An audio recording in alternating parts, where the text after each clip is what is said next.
She was the last queen of a 300-year-old dynasty, a ruler fluent in 9 languages, a brilliant strategist, a woman who commanded fleets and charmed the most powerful men in the world. Her name is Cleopatra, but the woman we think we know is a phantom, crafted from Roman propaganda, Shakespearean tragedy, and Hollywood glamour. For 2 millennia, her story has been told by her enemies, painting her as a seductive siren who brought ruin to great men. But behind the legend lies a different truth, a determined monarch fighting to save her kingdom from the relentless expansion of Rome. This is the story of the real Cleopatra, a tale of power, ambition, and survival, set against the backdrop of a collapsing world. It is a journey to separate the pharaoh from the fable, to uncover the brilliant mind behind the timeless myth. In the 1st century before the Common Era, Alexandria was the world's vibrant, chaotic heart, a city of marble and light where Greek intellect met Egyptian mysticism. At its center stood the palace of the Ptolemies, a dynasty of Macedonian Greek origin ruling over a land of ancient gods and pharaohs. Into this world of immense wealth, profound knowledge, and lethal intrigue, Cleopatra VII was born in 69 BCE. She was not just a princess. She was the inheritor of a 300-year-old legacy, one that was as brilliant as it was unstable. Her father was Ptolemy XII, a ruler derided by his own people as Auletes, the flute player, for his decadent lifestyle and perceived weakness. To secure his throne, Auletes had mortgaged his kingdom to the rising power of Rome, creating enormous debts that would haunt his children. His reign was a lesson in the brutal realities of Ptolemaic rule. When the Alexandrians drove him into exile, his eldest daughter, Berenice IV, seized the throne. Auletes returned not with forgiveness, but with Roman legions. He reclaimed his crown, and Berenice paid the ultimate price for her ambition, a stark lesson for a young Cleopatra about the unforgiving nature of power within her own family. The court she grew up in was a labyrinth of conspiracies. It was a place where siblings were rivals, and loyalty was a commodity traded for influence. Yet, it was also the epicenter of global culture. The great library of Alexandria, a repository of the ancient world's knowledge, was just a stone's throw from the palace. The city hummed with the voices of poets, mathematicians, and philosophers. Cleopatra was born into a world that demanded she be both a warrior and a scholar, a Greek queen and an Egyptian pharaoh.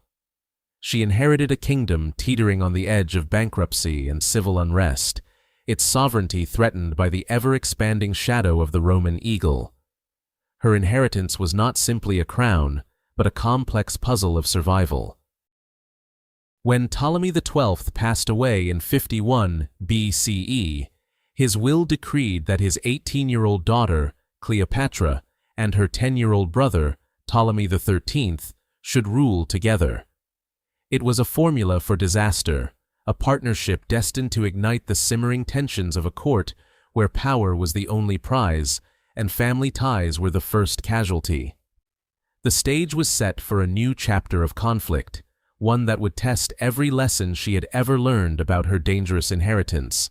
History remembers Cleopatra for her legendary charm, but her most formidable weapon was her mind. In an age when many rulers were merely figureheads, Cleopatra was a brilliant intellectual, forged in the scholarly heart of Alexandria. Her education was not a pastime, it was her preparation for war and politics. The city itself was her classroom. The Museum of Alexandria, a revolutionary institution that was more a university than a collection of artifacts, offered access to the greatest thinkers of the era. Here, she immersed herself in rhetoric, the art of persuasive speech that would later serve her in negotiations with the most powerful men in the world. She studied philosophy, mathematics, and astronomy, disciplines that honed her strategic thinking and understanding of logistics and economics.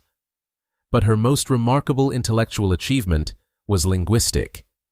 The Ptolemaic dynasty, despite ruling Egypt for centuries, had remained stubbornly Greek. Most of her ancestors never bothered to learn the language of their subjects. Cleopatra was different. She was the first Ptolemaic ruler to speak Egyptian fluently.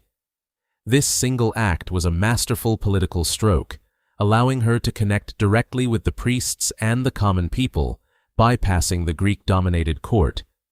She presented herself not as a foreign occupier, but as a true pharaoh, the embodiment of the goddess Isis. Ancient sources claim she was a polyglot, conversant in at least 9 languages, including those of the Ethiopians, Hebrews, Arabs, and Parthians. This linguistic prowess made her an unparalleled diplomat, able to converse with foreign emissaries in their own tongue, a display of respect and intellectual superiority that gave her a distinct advantage. While she was mastering statecraft, the forces that sought to control her were gathering.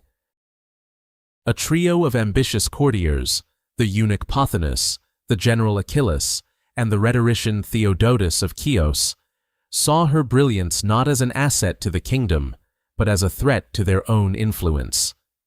They preferred her younger, more malleable brother, Ptolemy XIII, as a puppet through whom they could rule. They underestimated her.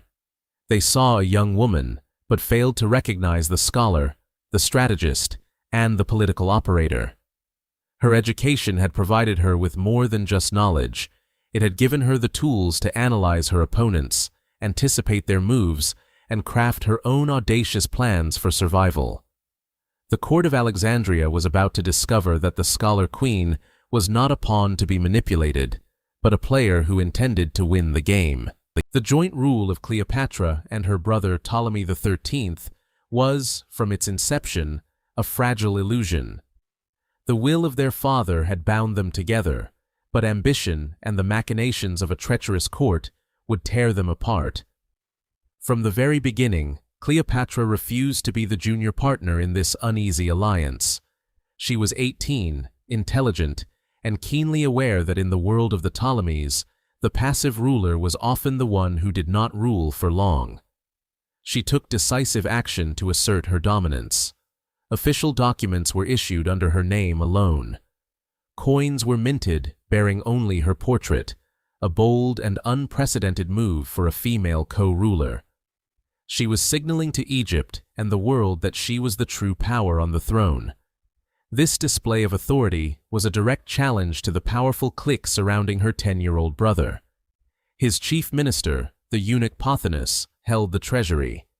His general, Achilles, commanded the army. Together, they had no intention of letting a headstrong young queen disrupt their control over the kingdom. They began to systematically undermine her position, turning the court and the young king against her. They portrayed her as arrogant, and her independent actions as a violation of their father's will. The simmering tension erupted into open conflict around 48 BCE. Pothinus and Achilles saw their moment. Accusing Cleopatra of plotting to seize the throne for herself, they used their influence over the army and the Alexandrian mob to drive her from the capital. At just 21 years old, the Queen of Egypt became an exile. But Cleopatra was a daughter of the Ptolemies, a dynasty that did not surrender power gracefully. Defeat was not an option. Fleeing eastward into the deserts of Syria, she demonstrated the resourcefulness that would define her reign. She did not plead for help or fade into obscurity. Instead, she used her remaining wealth and political connections to raise a mercenary army. She was no longer just a queen. She had become a general, determined to fight her way back to her throne. By late 48 BCE, 2 Egyptian armies stood poised for battle near the eastern border fortress of Pelusium. On one side was the boy king, Ptolemy XIII, a pawn of his ambitious advisors. On the other was his sister, the exiled queen, leading a force of loyal soldiers. The fate of Egypt hung in the balance, a kingdom on the brink of a self-destructive civil war. But as the siblings prepared for their confrontation, a ship appeared on the horizon, carrying a fugitive who would change the course of history and bring the full weight of Rome crashing down upon them. While Egypt was consumed by its own civil war, a larger, more momentous conflict was reaching its bloody conclusion across the Mediterranean. The Roman Republic was tearing itself apart in a struggle between two of its greatest generals, Gnaeus Pompey, known as Pompey the Great, and Gaius Julius Caesar. After a catastrophic defeat at the Battle of Pharsalus in Greece, Pompey fled, seeking sanctuary in the one place he believed he would be safe, Ptolemaic Egypt. He had been a patron of the late King Ptolemy XII, and he expected the son to honor that alliance. His arrival on the shores of Egypt in September of 48 BCE placed the young king's advisors in an impossible position. To grant refuge to Pompey, Caesar's defeated enemy, would be to invite the wrath of the world's most powerful man. To turn him away would be an insult to a Roman consul. Pothinus, Achillas, and their circle chose a third, more ruthless path. They decided to eliminate the problem. Under the pretense of a formal welcome, they sent a small boat to collect Pompey from his ship. As his wife and children watched from the deck, the great Roman general was struck down. It was a shocking act of betrayal, a calculated gamble to win the favor of the victor. A few days later, Caesar arrived in Alexandria with a small fleet, his pursuit of Pompey at an end. He was met at the palace by Ptolemy's courtiers, who proudly presented him with a gift, the severed head of his great rival. Their calculation was disastrously wrong. Caesar was not pleased. He was appalled. Pompey had been his enemy, but he had also been his son-in-law and a consul of Rome. His fate was a Roman matter, not one to be decided by a foreign court. This single act of barbarism soured Caesar on the boy king's regime. Invoking the will of Cleopatra's father, which had named the Roman people as executors of his legacy, Caesar declared his intention to mediate the dispute between the royal siblings. He established himself in the royal palace, effectively placing the capital under Roman authority. He demanded that both Ptolemy XIII and his exiled sister, Cleopatra, disband their armies and come to Alexandria to present their cases before him. The boy king was already in the city, surrounded by his advisors. But Cleopatra was miles away, cut off from the capital by her brother's army. Caesar, the arbiter of her fate, was tantalizingly close, yet seemingly unreachable. To reclaim her throne, she would have to find a way past an enemy army and into the presence of the most powerful man on earth. Her very survival depended on it. Trapped outside Alexandria, Cleopatra faced a seemingly insurmountable obstacle. The city's harbor and land approaches were controlled by the forces of her brother, loyal to the general Achillas. A direct assault was impossible. To appear before Caesar as a defeated exile begging for terms would be to concede the fight before it began. She needed to reach him, but on her own terms, with an entrance so audacious it would immediately capture his imagination. What happened next has become one of history's most enduring and romantic tales. According to the ancient historian Plutarch, Cleopatra devised a plan that relied on stealth, daring, and an element of theatrical surprise. She enlisted the help of a trusted merchant, Apollodorus the Sicilian, who rowed her in a small fishing skiff toward the heavily patrolled harbor as dusk began to fall. To get past the sentries, she was concealed within a large roll of bedding, or, as the legend is more famously told, a luxurious carpet. Apollodorus, carrying what appeared to be a simple delivery, gained access to the royal palace. He was escorted to the private quarters of Julius Caesar, where he presented his gift to the Roman general. There, before the astonished Roman, the bundle was unfurled, and from within its folds emerged the 21-year-old Queen of Egypt. She was not a disheveled refugee, but a monarch in full command of her presence. The sheer boldness of the act was breathtaking. Caesar, a man who appreciated grand gestures and calculated risks, was immediately captivated. But this was more than just a dramatic stunt. It was Cleopatra's only chance to plead her case directly, to use her renowned intelligence and charisma without the poisonous influence of her brother's advisors. For hours they talked. She would have spoken to him in his own language, or in fluent Greek, the language of culture and diplomacy. She presented herself not as a problem for Rome to solve, but as a valuable and reliable ally, a stable ruler who could guarantee Egypt's grain supply and pay her father's enormous debts. In her, Caesar saw a mind and a spirit that matched his own, a stark contrast to the easily manipulated boy king. By the time the sun rose over Alexandria, a powerful personal and political alliance had been forged. When Ptolemy XIII was summoned the next morning, he was enraged to find his sister at Caesar's side, her position completely restored. His fury, stoked by Pothinus, ignited the volatile Alexandrian mob. Cleopatra's gamble had succeeded brilliantly, but it had also plunged the city into the chaos of the Alexandrian War, a desperate fight for control of Egypt's future. In the summer of 47 BC, the city of Alexandria buzzed with a new energy. The civil war was over, the library burned but standing, and Cleopatra was firmly on her throne, secured by the might of Rome. But her greatest strategic move was yet to be revealed. In June, she gave birth to a son. This was no ordinary royal birth. The child was named Ptolemy Caesar, but he would be known to history by a more intimate and provocative name, Caesarion, or Little Caesar. For Cleopatra, this was the culmination of her ambitions. The child was not just her heir, he was the living embodiment of an alliance between the world's oldest kingdom and its most powerful new republic. He was a bridge between the Nile and the Tiber, a symbol of a future she intended to build. She presented him to the Egyptian people as a divine being, the son of the god Amun-Ra, whose earthly form was Caesar. In reliefs, she was depicted as the goddess Isis, nursing her divine son, Horus. This was masterful propaganda, weaving together Egyptian tradition with contemporary politics to legitimize her rule and her son's lineage. For Julius Caesar, the birth presented a complex situation.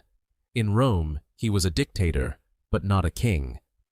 The idea of a dynasty was political poison, and a foreign-born son was unthinkable as a Roman heir. He never officially acknowledged Caesarion as his own, a silence that spoke volumes about the delicate balance he had to maintain. Yet, he allowed Cleopatra to name the child after him, a tacit admission that sent shockwaves through the Roman aristocracy. It fueled the fears of his enemies, who saw in this child the specter of a Hellenistic monarchy, with Caesar as its king and Cleopatra as its queen. Despite the risks, Cleopatra's position had never been stronger. With Caesarion in her arms, she was no longer just a client queen dependent on Roman favor. She was the mother of a potential heir to a global empire, the matriarch of a new dynasty that could unite East and West. Her next move would be her boldest yet. She would take her son and travel to the heart of Roman power itself, to stake her claim not as a supplicant, but as an equal. In 46 BC, Cleopatra arrived in Rome, not as a conquered queen, but as a visiting head of state. With her infant son Caesarion and a lavish entourage, she was housed in Caesar's magnificent private villa across the Tiber River. Her presence was an immediate sensation. Rome, a city built on tradition and a deep-seated suspicion of foreign influence, was both captivated and appalled by this queen from the East. She was intelligent, fluent in multiple languages, and a charismatic conversationalist who could hold her own with the city's greatest minds. Senators, poets, and aristocrats flocked to her villa, drawn by her exotic charm and her proximity to Caesar. The statesman Cicero, though privately critical, was among her many visitors, a testament to her undeniable political gravity. But fascination quickly curdled into resentment. To many Romans, Cleopatra was the personification of their deepest fears. She represented the luxurious, decadent, and autocratic traditions of the East, everything the Roman Republic defined itself against. Her regal bearing and perceived arrogance offended their republican sensibilities. Rumors swirled that Caesar intended to marry her, move the capital to Alexandria, and declare himself king. Her influence was seen as a corrupting force, a serpent on the Tiber poisoning the virtues of Rome. Cleopatra, for her part, navigated this complex social landscape with skill. She brought with her a taste of Alexandrian culture, influencing Roman fashion and art. The cult of the Egyptian goddess Isis, with its promise of salvation and an afterlife, gained new popularity during her stay. She was a living, breathing advertisement for a different way of life, one that many Romans found both alluring and deeply unsettling. She was playing a long game, establishing herself and her son within the Roman sphere, hoping to secure Caesarion's future. She was a constant, visible reminder of Caesar's connection to Egypt and his monarchical ambitions. As she held court in her gardens, she was unknowingly fanning the flames of a conspiracy, becoming a symbol for everything the self-proclaimed liberators of Rome sought to destroy. The political atmosphere in Rome had grown thick with tension by early 44 BC. Julius Caesar, now named dictator for life, seemed to be accumulating powers that were indistinguishable from those of a king. For a group of senators, led by the idealistic Marcus Brutus and the pragmatic Gaius Cassius, this was an intolerable betrayal of the Republic. They saw Caesar's ambition and his foreign queen residing just outside the city as a direct threat to Roman liberty. Their fears coalesced into a desperate plot. On the 15th of March, the Ides of March, the conspiracy came to fruition. Inside a meeting hall adjoining the theater of Pompey, Julius Caesar was struck down by the daggers of his fellow senators. The act was swift, shocking, and it plunged the world into chaos. News of the event spread through the city like a firestorm. Panic gripped the populace. The conspirators declared that they had liberated the Republic, but instead of restoring order, they had created a power vacuum. For Cleopatra, the news was a catastrophe of unimaginable proportions. Her protector, the father of her child, the cornerstone of all her plans, was gone. Her position in Rome, once privileged, was now perilous. She was a foreign monarch, deeply associated with the man the liberators had just removed. Her life, and the life of her son, were in immediate danger. The reading of Caesar's will was a further blow. He had named his grandnephew, Octavian, as his primary heir, adopting him as his son. Caesarion was not mentioned. In that moment, Cleopatra's dream of a joint Roman-Egyptian dynasty, ruled by her son, vanished. There was no future for her in this new, violent Rome. Her priority shifted from ambition to survival. With the city descending into a brutal power struggle between Caesar's allies and his opponents, she had to escape. Under the cover of uncertainty, Cleopatra gathered her household and fled the city, making a desperate journey back to the relative safety of Egypt. She had arrived in Rome as a queen at the height of her power. She left as a fugitive, her future, and the future of her kingdom, utterly uncertain. In the years following Caesar's fall, the Roman world was torn apart by civil war. Out of the chaos, a new order emerged, the Second Triumvirate, a three-man dictatorship composed of Caesar's heir Octavian, the general Lepidus, and Caesar's most charismatic lieutenant, Mark Antony. Antony, a brilliant soldier known for his love of pleasure and grand gestures, took control of the wealthy eastern provinces. It was from this position of power that he summoned the Queen of Egypt to meet him in Tarsus, in modern-day Turkey, in 41 BC. He intended to question her loyalty and, more importantly, to secure her financial support for his planned invasion of Parthia. Cleopatra, however, was not a woman to be summoned like a mere subject. She understood the power of spectacle and knew the character of the man she was about to meet. Instead of hurrying to his side, she made him wait. When she finally arrived, it was in a manner designed to overwhelm the senses and capture the imagination. She sailed up the river Cydnus, not in a warship, but in a magnificent golden barge with purple sails and silver oars that beat time to the music of flutes and lyres. Cleopatra herself was dressed as the goddess Venus, reclining under a gilded canopy, fanned by attendants dressed as cupids. The air was filled with the scent of exotic perfumes burning on the shore. The entire city of Tarsus emptied to witness the spectacle, leaving Antony sitting alone on his tribunal. He was a general, but she had arrived as a goddess. The display was a masterpiece of political theater.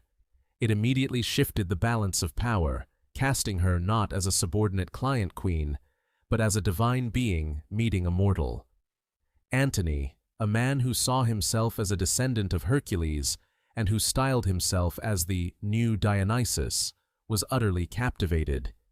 He immediately accepted her invitation to a banquet on her barge, a feast that would surpass his wildest expectations. In that moment, Antony the Conqueror was conquered, not by force of arms, but by an irresistible display of wit, wealth, and divine glamour. A new alliance was being forged, one that would bind the fate of Rome's greatest general to Egypt's last queen. The meeting at Tarsus was the beginning of one of history's most legendary partnerships. Mark Antony followed Cleopatra to Alexandria for the winter of 41 to 40 BC, a season of legendary extravagance. Together, they formed a society called the Inimitable Livers, dedicating themselves to a life of feasting, elaborate games, and intellectual pursuits. But beneath the revelry was a deep political and strategic alliance. Antony needed Egypt's immense wealth to fund his military ambitions, and Cleopatra needed Antony's military might to protect her throne and restore the former glory of the Ptolemaic Empire. Their union produced tangible results.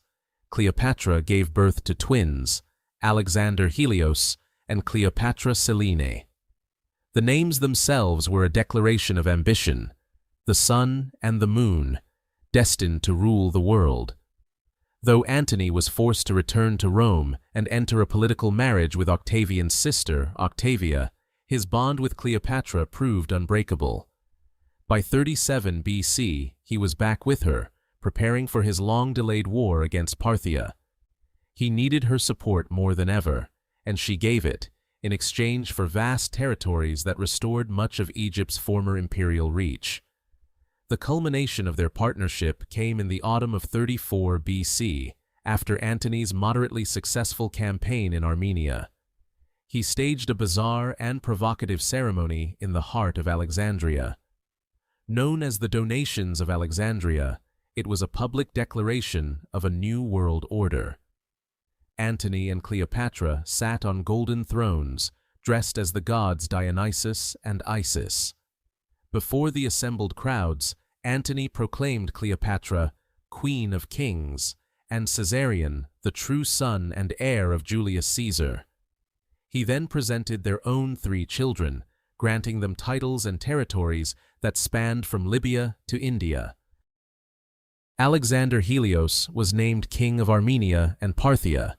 His twin sister, Cleopatra Selene, was made ruler of Cyrenaica and Libya, and their youngest son, Ptolemy Philadelphus, was given Syria and Cilicia.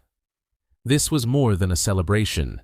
It was a direct challenge to Rome and to Octavian. By dismembering Roman territories and gifting them to foreign children, Antony had committed an act of political suicide in the eyes of the Senate. He had declared his allegiance not to Rome, but to an Egyptian queen and their shared dynastic dream. The stage was now set for a final, cataclysmic confrontation.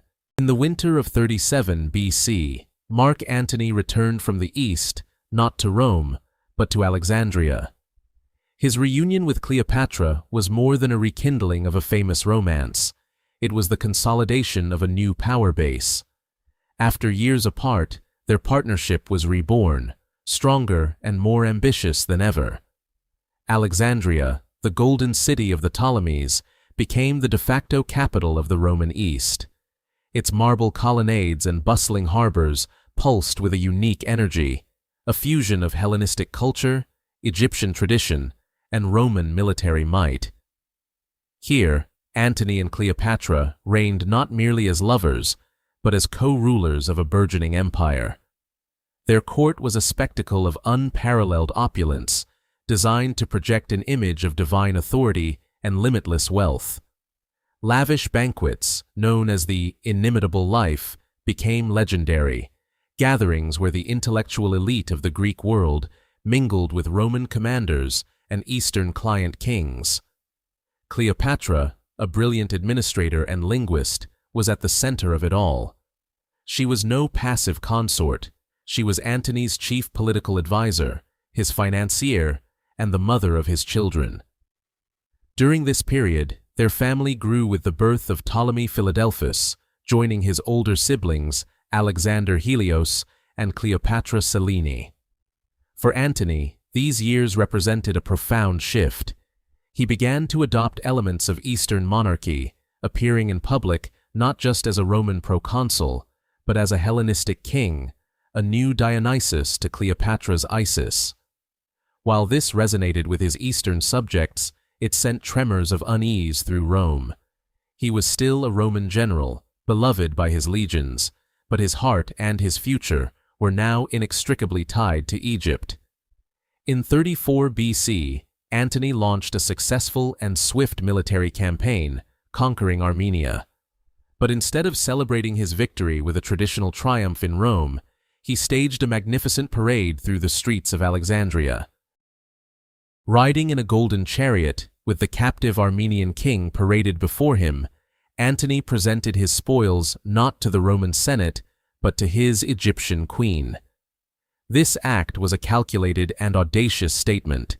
It honored Alexandria as the equal of Rome and placed Cleopatra at the pinnacle of his new world order. The crowds roared their approval, seeing a glorious future for their city.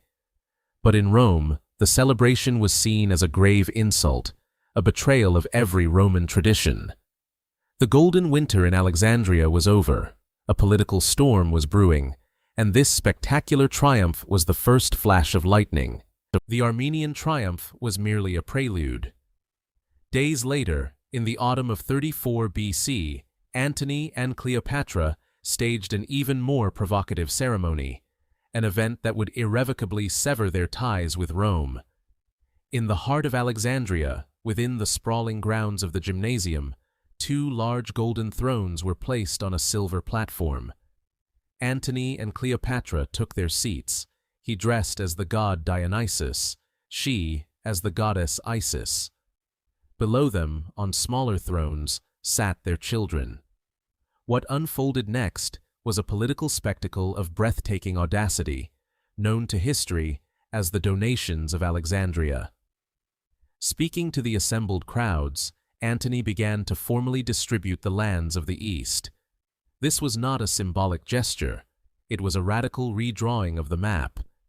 He proclaimed Cleopatra Queen of Kings, the supreme ruler over all Eastern territories. He then turned to her son by Julius Caesar, Caesarion, declaring him King of Kings, and, most critically, the true and legitimate heir of Caesar. This was a direct public challenge to the very foundation of Octavian's power, which rested on his status as Caesar's adopted son. The declarations continued. Alexander Helios, their son, was named ruler of Armenia and the vast, unconquered lands of Media and Parthia. His twin sister, Cleopatra Selene, was granted Cyrenaica and Libya. And the youngest, Ptolemy Philadelphus, was given the Roman provinces of Syria, Phoenicia, and Cilicia. From Antony's perspective, this may have been a pragmatic administrative solution for governing a vast and complex region. He was creating a stable, dynastic structure with his own family at its core to secure the East for Rome. But news of the event was received in Italy with shock and outrage. To the senators and citizens of Rome, It sounded like the ravings of a man who had lost his mind. Antony, a Roman magistrate, was acting like an absolute monarch, giving away Roman territory to a foreign queen and her children as if it were his personal property. The donations were interpreted as the ultimate act of treason. Antony had not just turned his back on Rome, he was actively dismantling its authority in the East to build a rival empire for his foreign lover. The ceremony in the gymnasium was more than just pageantry. It was a political earthquake. The aftershocks traveled across the Mediterranean, straight to the heart of Rome, where Octavian was waiting. Antony had handed his greatest rival the perfect instrument for his own destruction. When word of the donations reached Rome, Octavian knew his moment had arrived. For years, he had been carefully consolidating his power in the West, patiently waiting for Antony to make a fatal error. Now, he had been given a gift. He immediately launched one of the most effective and ruthless propaganda campaigns in history.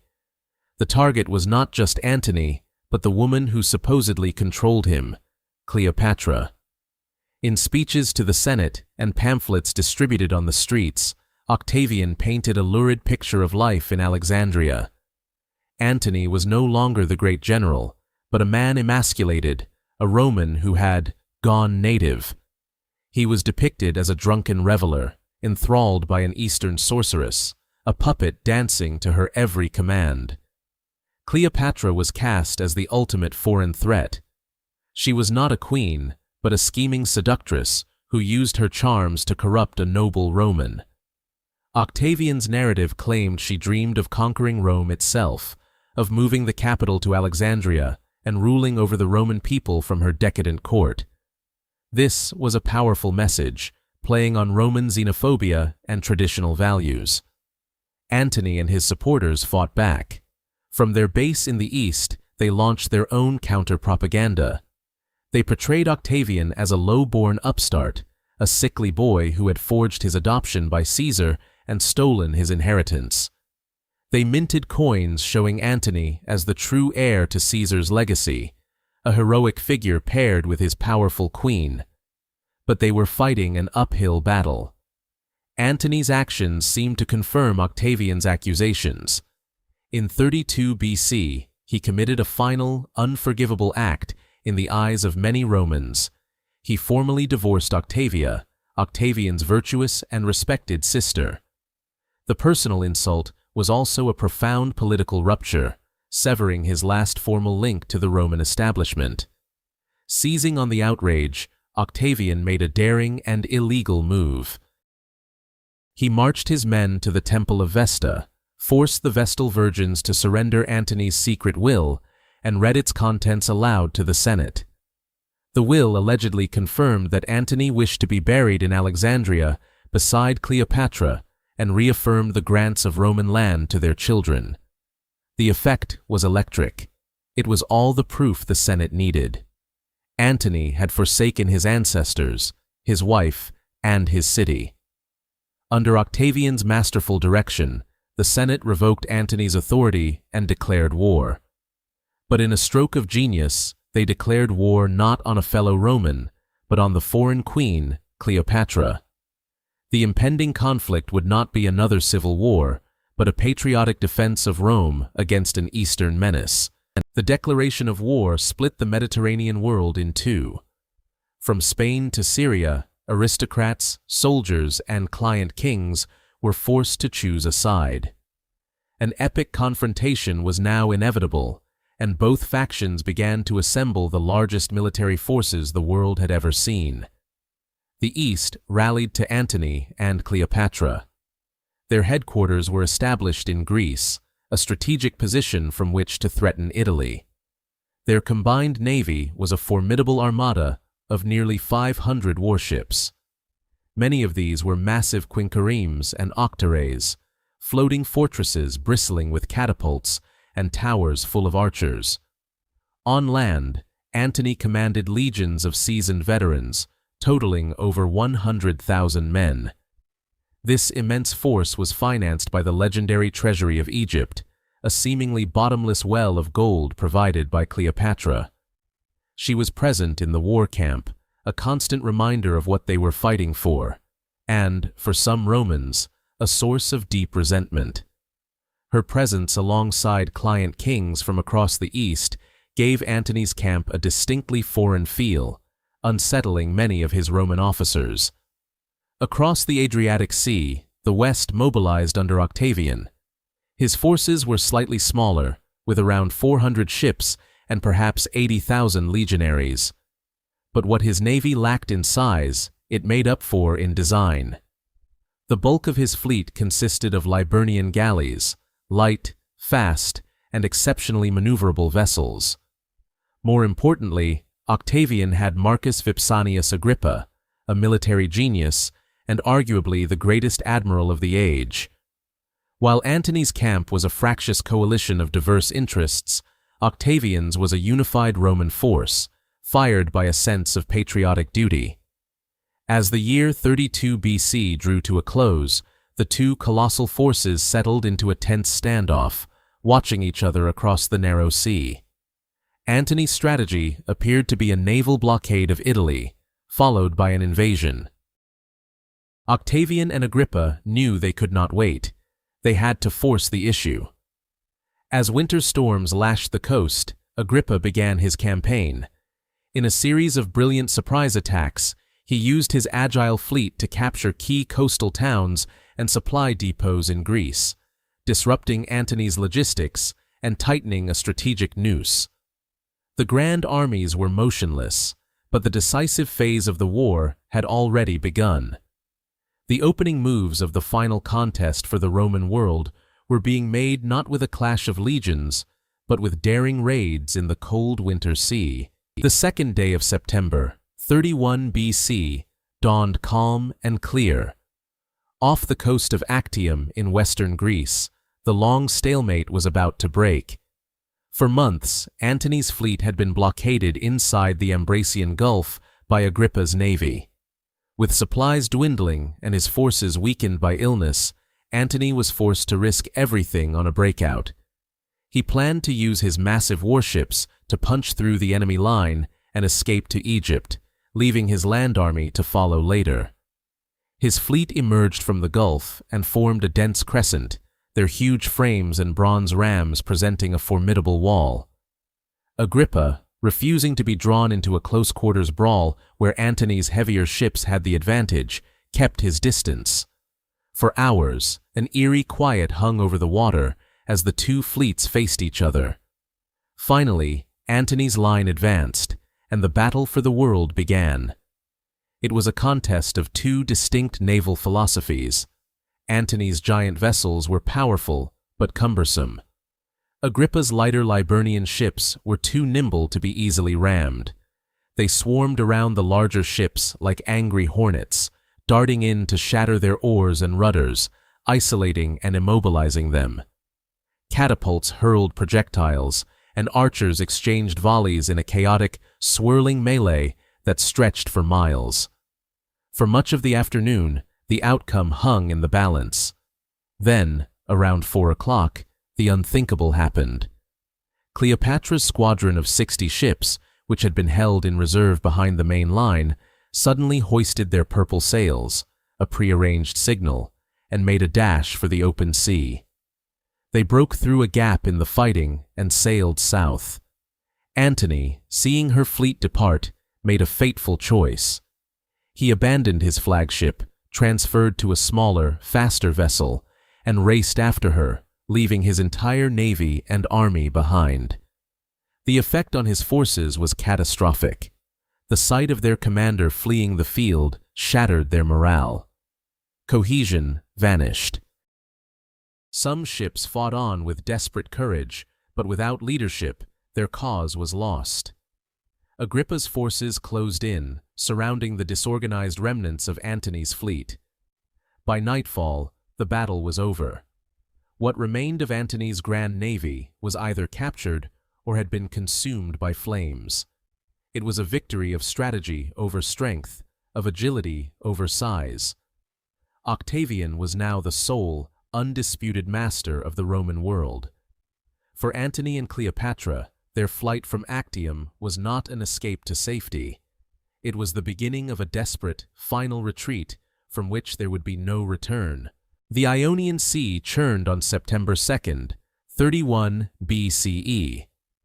Off the coast of Actium, two worlds collided. On one side, Octavian's fleet, smaller, nimbler vessels, commanded by the brilliant admiral Marcus Agrippa. On the other, the colossal warships of Mark Antony and Cleopatra, floating fortresses designed for overwhelming force. More than a battle for naval supremacy, this was the final, violent reckoning for control of the Roman world. The air was thick with the tension of empires hanging in the balance. Antony's strategy was to use his larger ships to break the enemy line, while Cleopatra's Egyptian squadron, holding their vast treasury, was kept in reserve. The battle began with a brutal clash of wood, metal, and men. Agrippa, however, refused to engage in a direct slugging match. He used his faster ships to outmaneuver Antony's lumbering giants, isolating them and attacking their vulnerable rudders and oars. For hours, the outcome remained uncertain. Then, the unexpected happened. A breeze shifted, favoring a southward escape. At that moment, Cleopatra's squadron of 60 ships hoisted their sails and broke from the engagement, sailing straight through a gap in the fighting and heading for the open sea. Was this a pre-planned strategy to save the treasury and regroup, or was it an act of panic? The question has echoed through history. What happened next sealed Antony's fate. Witnessing Cleopatra's departure, the great Roman general, a man renowned for his loyalty to his soldiers, seemed to lose his nerve. He abandoned his flagship, transferred to a smaller, faster vessel, and pursued her, leaving his command and his legions to their fate. For the men fighting and falling in his name, it was an unimaginable betrayal. The sight of their general fleeing the field shattered their morale. Leaderless and confused, the powerful fleet fought on bravely for a time, but its spirit was broken. Agrippa's forces closed in, and the sea became a vision of destruction. Antony's great ships, once the pride of the eastern Mediterranean, were set ablaze. The dreams of an Eastern Roman Empire, a dynasty to rival all others, turned to smoke and ash on the waters of Actium. Antony and Cleopatra had escaped with their lives and their treasure, but as they sailed toward Alexandria, they were not victors returning home. They were fugitives, their military power crippled and their reputation in ruins, sailing toward a future that was closing in on them with every wave. They returned to an Alexandria gripped by fear. The city that had once hosted their lavish celebrations now whispered of the approaching enemy. The golden couple was tarnished, their alliance fractured by the weight of their defeat at Actium. Mark Antony, the titan of the Roman world, a man who had commanded legions and inspired unwavering loyalty, crumbled. He descended into a deep melancholy, shunning Cleopatra and the affairs of state. He ordered the construction of a solitary dwelling by the harbor, a pier built out over the water, which he grimly named his Timoneum, after a legendary Athenian who had renounced all human society. Here, he brooded over the betrayals, real and imagined, that had led to his ruin. Cleopatra, however, did not have the luxury of despair. She was a mother and a queen, with a kingdom to protect. While Antony wrestled with his demons, she focused on salvaging what she could. She sent her eldest son, Caesarion, away to the south for his safety, hoping to preserve the line of Caesar. She opened channels for negotiation with Octavian, testing for any weakness, any possibility of a deal that might spare her children or her throne. But Octavian's advance was relentless. By the summer of 30 BCE, his legions stood at the very gates of Alexandria. Roused from his seclusion, Antony made one final, desperate attempt to reclaim his honor. He gathered his remaining loyal cavalry and led a fierce charge against Octavian's forces, winning a small but spirited victory. For a brief moment, the old Antony seemed to reappear, the brilliant commander returning to the field. He returned to the palace elated, embracing Cleopatra as if victory were still possible. But it was a fleeting illusion. The next day, he prepared for a decisive battle. As he watched from a high vantage point, he saw his fleet sail out to meet the enemy, only to raise their oars in salute and join them. Shortly after, his cavalry, the very men who had won him his small victory, deserted. The final betrayal was complete. At that moment, a false report, perhaps spread by Cleopatra herself to gauge his reaction or to spur him to action, reached him. The queen had taken her own life. The news broke him completely. Believing all was lost, he made the choice to follow her. The great general's final stand was not against his enemy, but against his own life, a tragic end for a man who had once held the world in his hands. Within the cold stone walls of her family mausoleum, Cleopatra held the fading life of Mark Antony in her arms. He had been brought to her, grievously wounded, and with his last breath, he urged her to trust only one of Octavian's men and to secure her own safety. His passing marked the end of an era, but for the queen, the struggle was not over. Grief would have to wait. Outside, Octavian's soldiers were closing in, their primary objective to capture her alive. She was the final, glittering prize needed for his triumph in Rome, a public spectacle of total victory. Octavian's men, led by Gaius Proculaeus, the very man Antony had mentioned, used a ladder to gain access to an upper window of the monument. Cleopatra and her two loyal handmaidens were taken completely by surprise. The queen, a descendant of conquerors, was now a captive. She was moved back to the palace and placed under heavy guard. Octavian knew her spirit. He feared she would find a way to deny him his ultimate prize. He ordered his freedman, Epaphroditus, to watch her every move, to prevent any harm from befalling her. A few days later, the conqueror came to face the conquered. This was not the youthful, dazzling queen who had captivated Julius Caesar years before. Octavian was met by a woman in her late 30s, dressed in the simple, dark robes of mourning, her face showing the signs of her profound grief. Yet, even in this state, her intelligence and regal bearing were undiminished. The meeting was a masterclass in political theater. She presented her case, perhaps appealing to the memory of his adoptive father, Caesar. She tried to negotiate for her children's future, offering him an inventory of her immense treasures while subtly concealing certain items. Octavian remained impassive, his demeanor cold and calculating. He examined the list, pointed out the omissions, and offered her only hollow assurances. He promised her safety and respectful treatment, but his words were a thin veil for his true intention. She and her children were destined for Rome. Every word he spoke confirmed her deepest fears. The meeting was not a negotiation. It was the pronouncement of a sentence. As he departed, Cleopatra understood with chilling clarity that her fate was to be paraded in chains as a symbol of Rome's power. It was a humiliation a pharaoh could never accept. The conqueror left, believing he had secured his victory, but the queen's mind was already at work, planning one final, sovereign act. The final act of Cleopatra's life was not a surrender, but a meticulously staged ceremony of defiance.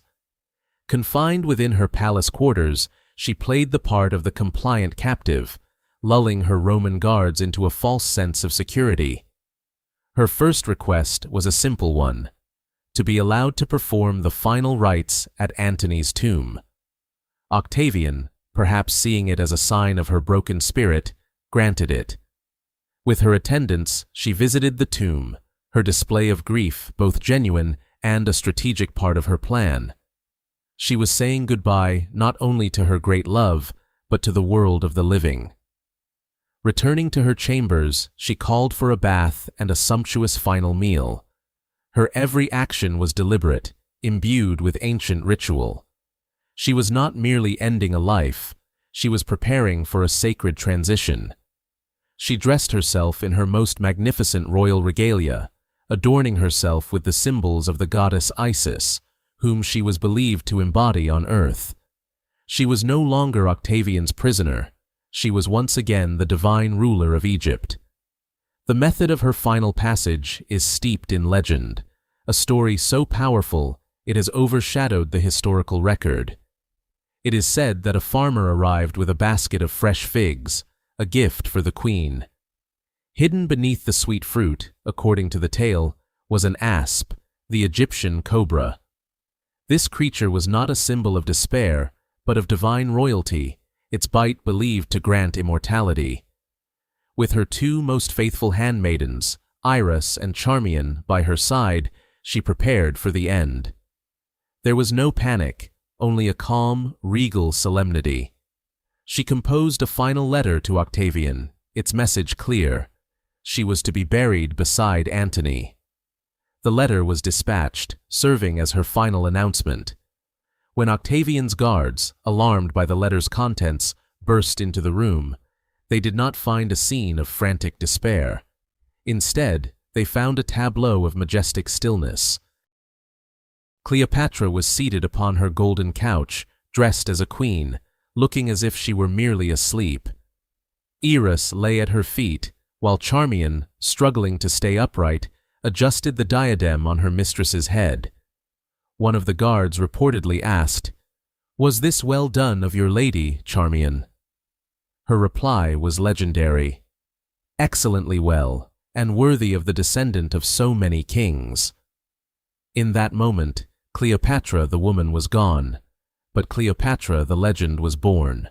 With Cleopatra's final act of defiance, 3,000 years of pharaonic rule came to an end. Octavian, now the undisputed master of the Roman world, entered Alexandria not just as a conqueror, but as the inheritor of a kingdom. While he publicly expressed admiration for her noble end, his actions were swift and ruthless. His most immediate threat was Caesarion, Cleopatra's son by Julius Caesar. As King of Kings, the boy represented a dangerous political liability, a living connection to Caesar that could challenge Octavian's own legitimacy. The order was given, and the last Ptolemaic pharaoh was systematically hunted down, and his life ended. The queen's other children, her 3 sons and daughter with Mark Antony, were spared. In a move of calculated political magnanimity, they were taken to Rome. There, in a poignant twist of fate, they were raised by Octavia, Antony's abandoned Roman wife, the very woman Cleopatra had replaced in his affections. Egypt itself was transformed. It was not incorporated into the empire as just another province. Instead, it became the personal domain of the emperor, its immense grain wealth and treasures now fueling the power of Rome and its new leader, soon to be hailed as Augustus. Augustus and the Roman historians who followed him worked diligently to shape Cleopatra's narrative. They painted her as a foreign temptress, a decadent Eastern queen whose ambition and charms had nearly corrupted noble Roman men and brought the Republic to its knees. For centuries, this hostile propaganda was the dominant version of her story. It was the victor's history, powerful and pervasive. But it could not completely erase the memory of the formidable woman who had challenged them. Over time, her image began to shift. She was reimagined by poets like Horace, playwrights like Shakespeare, and later by artists, composers, and filmmakers. She became a tragic romantic heroine, a brilliant political strategist, a symbol of female power, and an icon of exotic beauty. Each generation has recreated Cleopatra in its own image, debating her motives and her character. Was she a patriot fighting for her country's survival, or a power-hungry monarch using romance as a political tool? The truth is likely a complex mixture of all these things. Her story compels us to look beyond simple labels and to question the narratives handed down by history's winners. Her tomb, where Octavian honored her final wish to be buried with Antony, has never been found. It remains one of archaeology's most tantalizing secrets, a final mystery from a queen whose life was anything but ordinary. Her physical kingdom is long gone, but her echo resonates, a timeless and captivating legend of power, ambition, and love at the end of an age.